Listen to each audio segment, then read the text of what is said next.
તંત્ર દ્વારા 2 સ્થળોએ સરકારી જમીન પર થયેલા દબાણ તંત્રએ દૂર કરાવી 8 કરોડની જમીન ખુલ્લી કરવામાં આવી હતી, જેના પગલે દબાણકારોમાં ફટકાર વ્યાપી ગયો છે.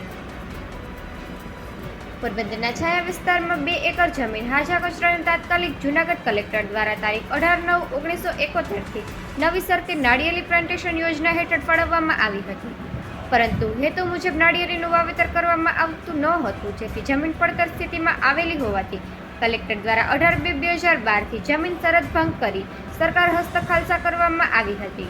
ત્યારબાદ આ જમીન પર હાજાના પુત્ર નાગા દ્વારા 150થી વધુ નાળિયેરીના નાના છોડ રોપવામાં આવ્યા હતા તથા જમીનની ફરતે કાચી પાકી પથ્થરની વંડી બનાવી જમીનનો ગેરકાયદેસરનો કબજો કરી દબાણ કરવામાં આવ્યું હતું.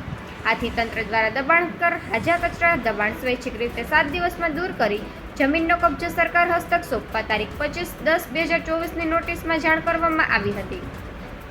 પરંતુ તેના દ્વારા દબાણ સ્વૈચ્છિક દૂર કરવામાં ન આવતા મામલતદાર બીવી સંચાનિયા, સર્કલ ઓફિસર રમેશભાઈ સુવા, સિટી તલાટી અવિનાશ બળવા વગેરે પાલિકાના જગદીશભાઈ ઢાકી સહિતનાઓએ સાથે રાખી ચુસ્ત પોલીસ બંદોબસ્ત રાખી અનધિકૃત દબાણ દૂર કરાયું હતું.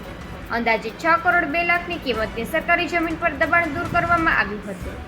બીજી તરફ છાયાના મારુતિનગરમાં આવેલ ચાણક્ય સ્કૂલ પાછળ આવેલી સરકારી 4047 ચોરસ કિલોમીટર જમીન પર અજાણ્યા શખ્સ દ્વારા દબાણ કરી બિનખેતી વિષયક ઉપયોગ કરતા તંત્ર દ્વારા જમીન મહેસૂલી કાયદાની કલમ 61 તળે કાર્યવાહી હાથ ધરવામાં આવી હતી. દબાણને સ્વૈચ્છિક રીતે 7 દિવસમાં દબાણ દૂર કરી જમીનનો કબજો સરકાર હસ્તક સોંપવા તારીખ 25/10/2024ની નોટિસમાં જાણ કરવામાં આવી હતી. પરંતુ દબાણ દૂર ન કરતા મામલતદાર સહિતના અધિકારીઓએ અહીં પણ અંદાજે 2 કરોડ અને 3 લાખની કિંમતની સરકારી જમીન પરનું દબાણ દૂર કર્યું હતું.